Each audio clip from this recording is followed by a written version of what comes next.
Dans un immeuble de la ville de la Garde, une scène peu commune attire l'attention. Faut avoir des bons yeux, hein. Qu'est-ce que vous nous faites? J'apprends le métier, monsieur.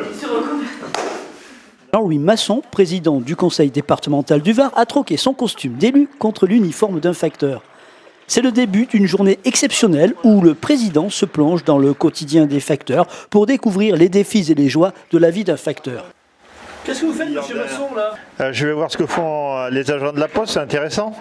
Ce métier, qui est un vrai métier de service public, même s'il a pris sa distance avec la fonction publique elle-même.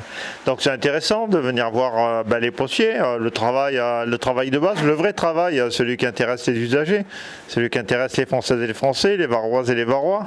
Et moi, ça m'intéresse de voir comment ça se passe, tout simplement, il n'y a pas d'autre idée. Et quelque chose qui m'a touché beaucoup, c'est l'extrême bonne humeur des agents. Je pense qu'il y a un amour du contact, il y a de la satisfaction à rendre des services, à être proche des gens. Je crois qu'il faut avoir cette vocation, me semble-t-il. C'est un grand honneur d'être accompagné par cette personne-là.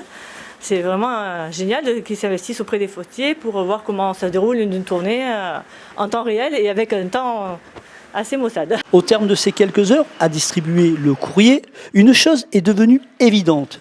Être facteur est bien plus qu'un simple métier. C'est une mission quotidienne, tissée de rencontres humaines, de petits gestes qui comptent et de liens invisibles qui unissent une communauté. C'est ce qu'a souhaité montrer Jean-Louis Masson.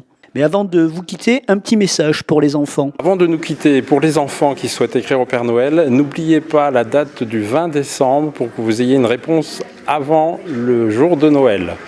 Et bien sûr, toujours sans affranchissement. Et n'oubliez pas également d'inscrire votre adresse de retour au dos de la lettre. Merci.